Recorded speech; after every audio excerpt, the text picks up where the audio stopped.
everybody? Ben Rogers here, the Raptors Digest, reacting to the Toronto Raptors 103-87 loss to the Detroit Pistons. Ryker, another cursed game to the Dwayne Casey, former Raptors coach, led Pistons, who are now 10-31 on this season. They've been playing decent as of late, but still just a horrible loss for a team that was on, a 5-6 game win streak. Gave the best team in the NBA, or the best record in the NBA team, a very nice run, and then we come out here and drop a bad one in this game. We couldn't go live on this pod. We tried for about 30 seconds there, and then we were having the Raptors Digest live slideshow happening, but, you know, it is what it is. The new computer's coming in 6-7 days, apparently, according to UPS, so that should solve all of our troubles, as we know that's how everything works out. But, Ryker, the Raptors need some troubles when they need to solve some troubles when they play against the Detroit Pistons. What are your thoughts on this game right here? Ben, first of all, shout out to the sexy new animation created by yours truly, Ben Rogers. And unlike the sexy animation, the game was terribly unsexy. Casey curse. Every time we play the Pistons, they might as well be the 72-10 Bulls or 72-10 Warriors, or were they 73-9? 73-9 Warriors, Ben. We'll give them credit. Killian Hayes, Cade Cunningham, Sadiq Bey, Sabin Lee, bunch of young talent. Yep. You have your hand up. Well, I don't know a guy by the name of Killian Hayes, because I only know Cade Cunningham being out there twice, because Matt Devlin, any time Killian Hayes did anything out there on the court, he's Cade Cunningham out there. And then someone said his ear, it's like, oh, my bad, Killian Hayes. But, sorry to cut you off there, but I don't know. So Cade Cunningham 1, Cade Cunningham 2.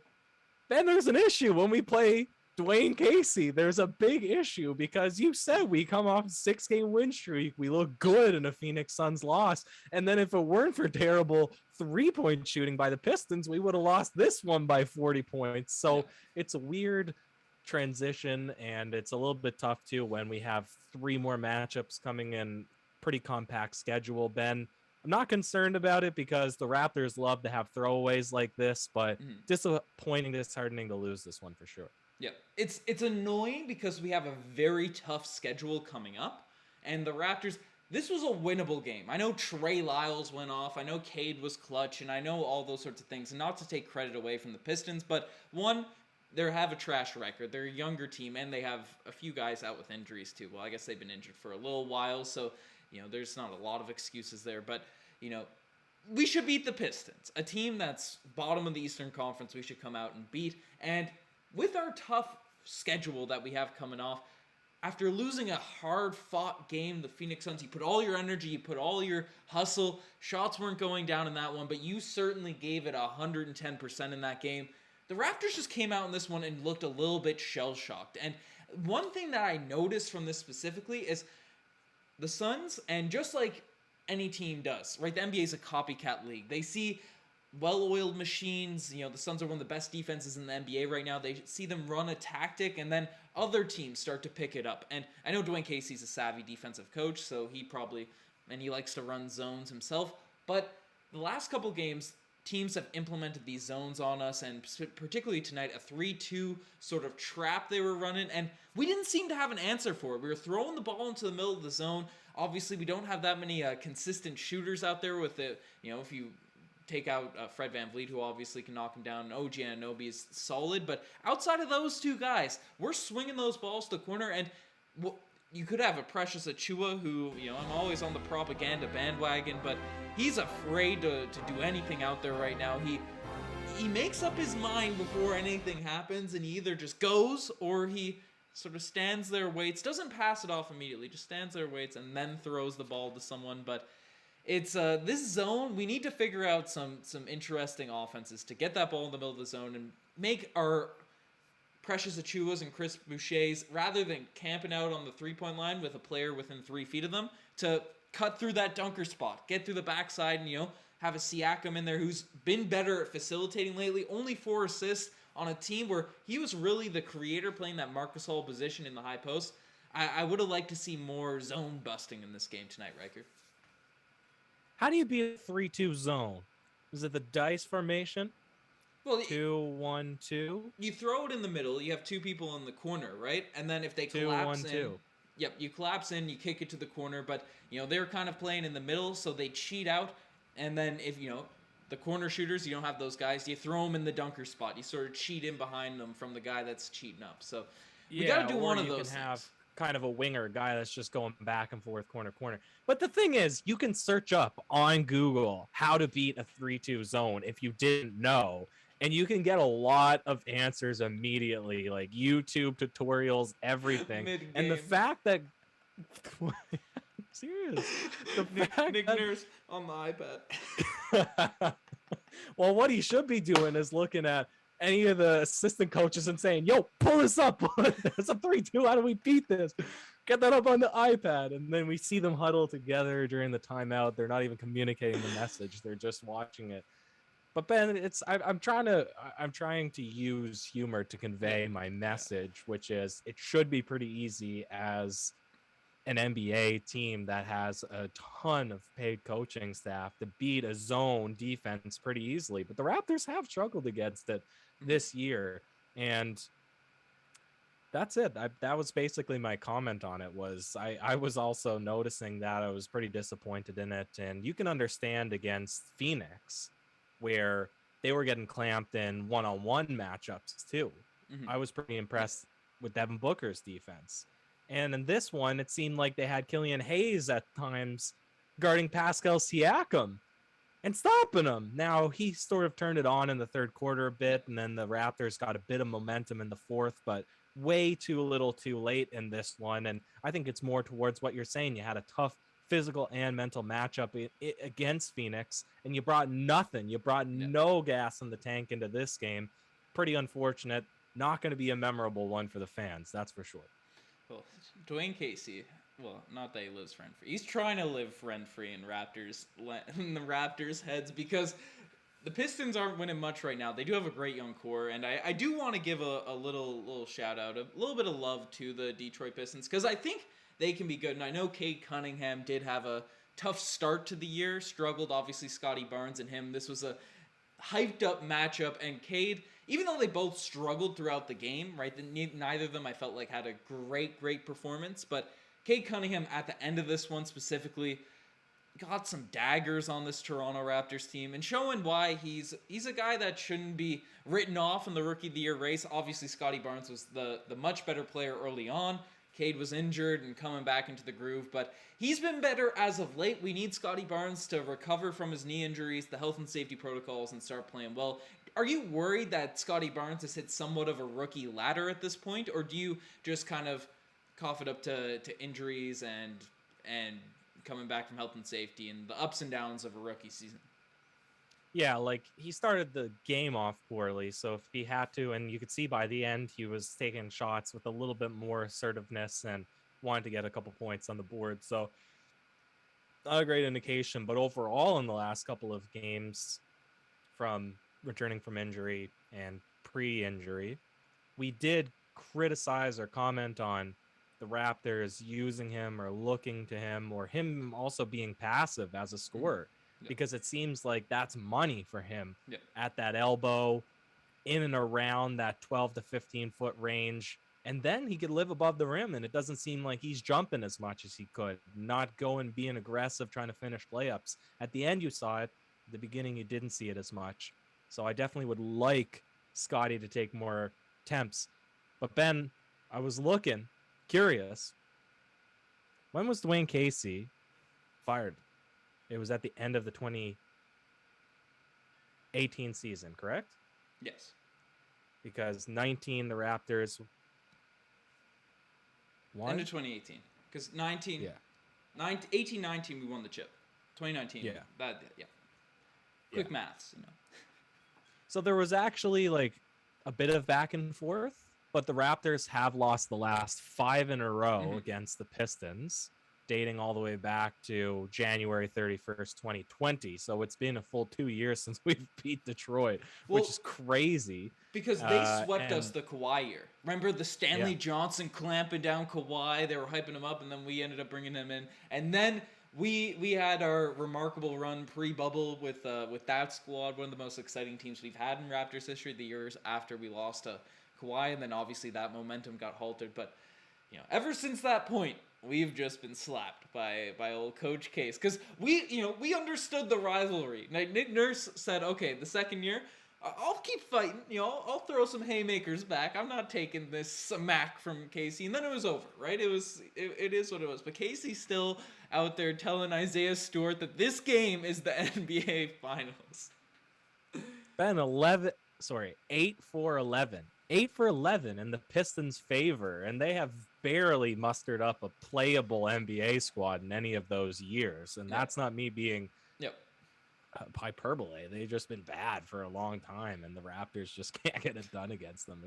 It's pretty hilarious, but whatever. There was a couple players that played good, a couple not so good. How about you bring us through the box score here before we get too far into this one? We got the box score going crazy down below. I did want to say one more point just on Scottie Barnes, and I like that you said, and obviously we were talking about him being more aggressive.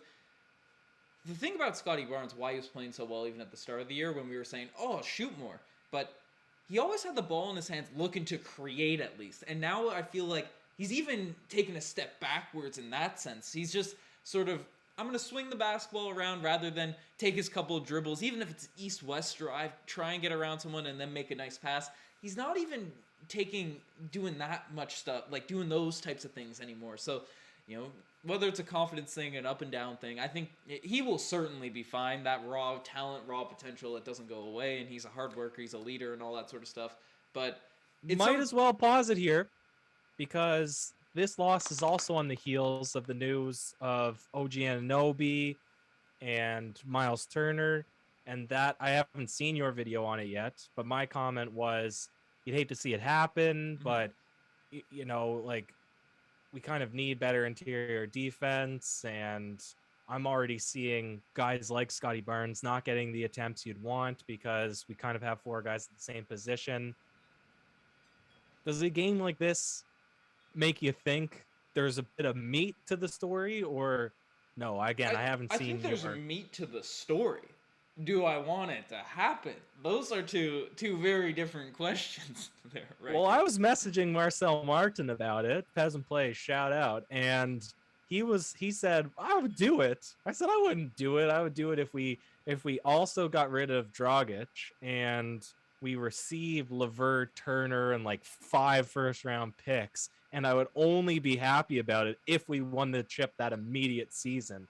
Otherwise, it would be tears of depression for the rest of my NBA fandom. That's the only way I would do it. 4 chips the seasons after. We had to win it the season. No, it can't be any season out. It has to be the immediate season. That's the only way I'm willing to give up OG. Yeah, no, I completely. Bro, what are we gonna do if we don't have an OG segment? We'd have to keep it. Serious. It'll never be as good or as easy to come up with an ad or not an ad lib. What do you call it? A play on words. Yeah, no, it's tough. I thought you were gonna swing into a Scottie Barnes award. That's what I thought that was coming. Swing it in, baby. But swing it in. A little drum roll going in tonight. The Scottie Barnes Award, Riker. There's more competition for it now. There's certainly more competition, but he did have a couple minutes there at the end of this game. Where it's not for starting strong, it's for finishing strong. That's what the award goes to. It's for whoever rewrote their wrongs, who turned bad performance into good performance. That's the victor tonight. We're in a graph. There's local minima. He's in a minima, right? He's got to shoot his way up now, right? After Cade Cunningham hit those buckets, Scottie Barnes is ready to go and ready to go on a race for not the Scottie Barnes Award, but the Rookie of the Year Award, because he's always, obviously, the top Scottie Barnes Award winner of all time. But Riker, I think, we don't have to run through the box score completely. We got the box score running beneath, but the final point before we do dive into the segments is the bench is still not at the level we need it to be at. Obviously, it hurts when Kem Birch goes down early, right? Might have broke his nose, so we'll keep you updated on that. But Chris Boucher, all the trade rumors surrounding him specifically, he started to play well as of late, 10.6 rebounds, but the 3-point shot is still not there, 1 for 4 from the 3-point line. Other than that, we are thin. We are thin there right now, Riker. Yeah, well, actually, that was the other point that I wanted to bring up was, okay, you want to trade OG for an interior defender. That's fine. But if we want to make a move right now, it's actually for bench scorer. Yeah, it has to be because it's looking desperate. Very weak bench performances over the past 4 or 5 games. And especially if the theme of this season is going to continue to be injuries and health and safety and guys in and out of the rotation, you need to have guys willing to step up, and it's tough. Yeah. No, it's not a good look for the Toronto Raptors. Yuta Watanabe went from looking very promising to looking like a guy that's looking to make a G League roster, not much less an NBA roster, but hopefully he bounces back. Svi Mihailuk, right? We have one of my favorite animations on the channel for him. He's not even getting run now, Riker. He got 7 minutes in this game, didn't score, got a steal at least. He's better than poor Flynn. At least hustling, right? Yeah, Malachi Flynn 1 minute. Delano Banton got an opportunity tonight. He got donuts in terms of minutes in the previous couple of games. Obviously, I ranted on Precious Achiuwa. Champagny probably, he's still hustling at least, but 4 fouls in 12 minutes. Giving it his best go, but still, he's an undrafted rookie. We can't be reliant too much on Champagny. Yeah. All right. Yeah. Any clear direction or anything you want to say, or should we just leave that for it'll probably be a legitimate 2-minute alarm for this podcast. Yeah. I guess we should have picked up Lance Stevenson for a 10-day contract instead of the Pacers, because a guy like that could have come off and provided some instant offense.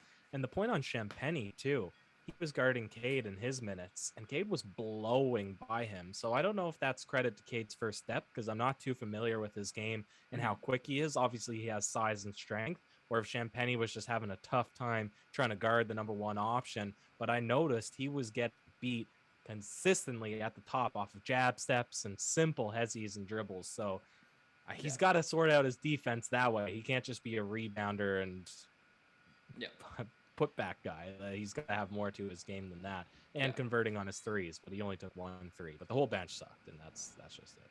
That's true. And to be fair, he's been a solid defender so far this season. He's done a good job. He has longish arms, but when there's someone in your draft class that, I don't know if they've ever played against each other, but someone your age, because all these are similar age, same draft class as a rookie or whatever, right? You're watching them come up. Maybe you get the starry eyes rather than someone else. I don't really know, but it's definitely something to look at. Champagny Poppy. He's been playing well off the bench. He's been my favorite guy off the benches of late, so I'm not going to trash on him too much. But Riker, let's swing into the segments. And tonight, the spicy play of the day. Riker, there's not a lot of plays that can go to tonight in this one. Is there any that you had in mind? Yuta Watanabe did have a block, which encouraged me. Siakam went on a little run himself, but anything specific that you had in mind? Pascal Siakam, blink and you might have missed it. He had, actually, well, maybe you wouldn't have missed it because it was long and drawn out. He had an and one layup where he turned his back, threw it up behind his head, hit it, and one. Dwayne Casey challenged it. That's why it lasted a lot longer, and they were unsuccessful in the challenge. But that was a nice move. That was a spicy Pele. Yeah, spicy Pete. Even in this loss, him and Fred did play well. And OG, I thought, played well at the start. It's nice to see our main guys playing well, because that's the real core. It should be, in theory, easy to pick up bench players, right? Ideally or whatever, but it's harder to get those main core guys. And it's nice to see our top 3 players, especially with Gary Trent Jr. out playing well. But obviously, Riker, not all plays can be the spicy Pele of the day. And some just make you say, oh, geez. Tonight, the OG's play of the day. We could definitely go to all those trade rumors early on and all that sort of stuff. Could go to the curses that the Pistons have inflicted onto the Toronto Raptors, and that can somehow continue, even when the Raptors are on a little bit of a hot streak. But it's going to me tonight to... I saw it when we had our 30 seconds of live. What? To me? It's going to you? No, it's not going to me. It's going. Oh, It I could go said my it's going to laptop. me tonight. It's going. No, I have one in mind. Oh, okay. Yeah, Shoot. yeah. No, it's not going to you, sir. It's not going to one of Oh. us. Not after a game like that. But the Toronto Raptors were going on a little run. They were making their push, their second half push, as they do. They had to, I believe, within 8 points, right? With the 6-7 minutes left. How many minutes were left in the game? Where it was still reasonable if they could get that going. But then, out of nowhere, or the deadline, or the what's it called? Shot clock is going down. Corey Joseph at the top flings an gets an inbound pass, flings an elbow or something, or gets a weird way of getting around. It looked like an offensive foul. The shot clock started about 3 seconds late, so he had an opportunity to collect himself and shoot a 1-foot floater from the 3-point line. And then that took the Raptors from their momentum, their run. They're from their 8-point deficit to an 11-point deficit. Then they're frustrated about that call. They make a stupid possession the next one, and then Cade comes back and makes it a 14-point game. And then when you're on that run, I'm messing up numbers there, but people remember the moment. The Raptors looked like they were going to come back, and they just... Corey Joseph, man. He's still out there kicking the Toronto Raptors down. That was one long, oh, geez. You must have been saying it out loud for about 2 minutes as it was happening, because that was like 4 possessions covered in the one segment. I just had Killian Hayes split the D in a tough finish around the rim to stop the Raptors' 13-0 run, which would have been probably the possession before the one you were talking about. Interestingly enough, Ben, we're both on the same page there. We don't talk about these things before. It's all off the cuff, so we're right around the same mark there. Ben, the Spicy P, the OGs, and now Paul Pierce going to Zoo for worst performance, worst moment, worst thing in this one. The whole game, obviously. But particularly, do you have Clearly. anything in mind? Obviously. The bench could get it every night. Yes. I'm looking through the box score. We can't single one person out because then it's just bullying. That is what it is, But the Toronto Raptors, they gotta get a win against the Detroit Pistons at some point. It has to occur. Once we beat them at some point, it's gonna be good. And Riker, I know what you're grabbing. Play the kazoo. You gotta actually play it. What? I don't know. Well, you're just talking to it and it starts going. Okay. You gotta learn some songs on the kazoo. But the Raptors, they're getting it tonight. Now it would be the most Toronto Raptors thing for us to come out now and slap the Milwaukee Bucks. But Riker, I think we don't have a chat, but we may as well swing it into that final alarm.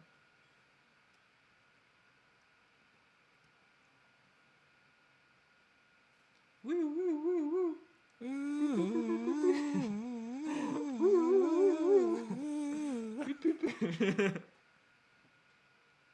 We got kazoo sounding off alarms. We don't have a live going, but it would be wrong if we didn't have a like spike for the final alarm. But Riker, we got a new setup here. It's I'm committing. I guess there's no way to make the laptop work. The stream was going clean last pod. There's a little bit too much going on, I think, with this one here. Just constant animations, little GIFs and stuff. Let us know in the comment section below what you guys think of the new setup. What are your thoughts on the whole look, Riker? Why fishing for compliments? I gave them without you asking for it at the beginning. You want me to double down here with compliments? We got to get into some banter somehow, There's no chat to bring up conversation points. That's fair.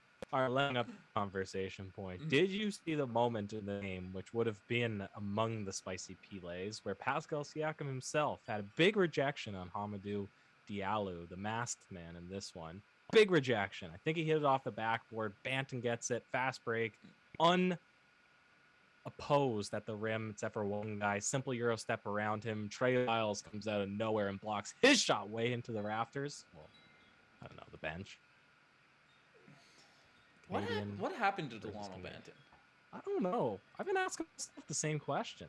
Like, he was looking 0 like to 0. Giannis. I remember we had an impromptu poll in our live chats saying essentially, what's more likely, Delano Banton playing on the 905 or Delano Banter playing on the Rising Stars game. And it was unanimous Rising Stars. That's what it was. And not that long ago either. It was early December. People were saying that. And now he's looking like the guy we sort of expected coming into this season. Hero to zero, riches to rags, all the wrong direction. It's weird, though, because during Summer League, we thought the Raptors would have too much depth. It would be a problem. And now we literally can't find somebody to play for us. We cut our depth, Riker. We cut them. We cut the two guys that were going to be our depth. Sam Decker, instant offense, and PJ Tucker 2.0. Should we recall Dragic from the sunny beaches of southern Florida, Miami? Should we ask for him to come back and play a couple games? He's out for mental health in Sylvania, Riker. I don't know what you're talking about. Him in Miami. What is this you're talking about, sir? He's supposed to be in Slovenia, recovering, being at peace with himself. Oh man. Listen, it's a sad state of affairs. I'm agreeing with you. Wow, the boys logged heavy minute. I'm just looking at the box score. 42 minutes for Van Vliet, 41 for Siakam. At some point, Fred's got to get tired. He just doesn't. But like, Fred had a bad game objectively tonight, you know, compared to his standards over the past few weeks, and he had 24 and 10. 10 rebounds? 10 assists. 5 rebounds. Wow. Like, he's putting up ridiculous numbers right now, even in losses. And 2 steals. Did you, pardon me as I go on, did you see Kevin Durant's comment about playing heavy minutes? I get paid to ball. He said, let me die out there. They said, you're getting heavy minutes. Are you looking for Steve Nash to give you a rest day? He said, no, let me die out there. Just kidding. But I don't complain. I guess Fred VanVleet, similar vein, similar train of thought. Yeah, you know, that's the vibes. I saw some funny, I won't recite them, just but some memes involving Kyrie Irving and vaccines revolving around that quote, like, oh, me too. Oh, that's good.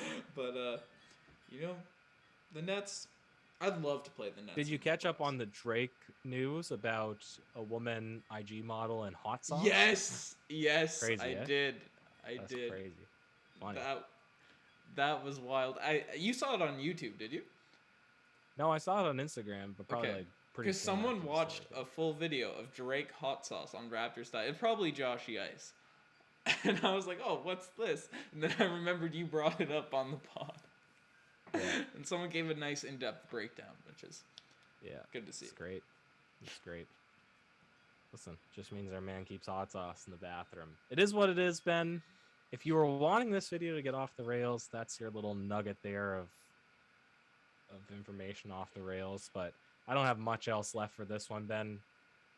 Do you have anything left to wrap it up? It's not the same without the live chat, but it might have to be the case, because I did delete the old scenes, because I tested this a couple times and it worked. But I think with Zoom, it gets... there's too many elements. And we're only a week or two out from you getting your laptop, so we should be fine. If UBS doesn't lie, Friday, it's going crazy, and I'm not holding back on any animations. I'm not slowing down, you know. But anyways, folks, you guys are the best to make this far. Check out the Instagram, the TikTok, the Twitter, all that cool stuff. We're rebranding the Instagram, so you want to see some new cool designs, actual good-looking content. Check out the new post. No more of my silly old faces that I made impromptuly 4 years ago. We got some clean looking edits now. So there's that. The TikToks have obviously been popping off. Lots of big stuff coming from the channels and all that sort of stuff. But Ryker, do you have any last words on the Toronto Raptors loss to the Detroit Pistons in this one? No last words, Ben. Just last music.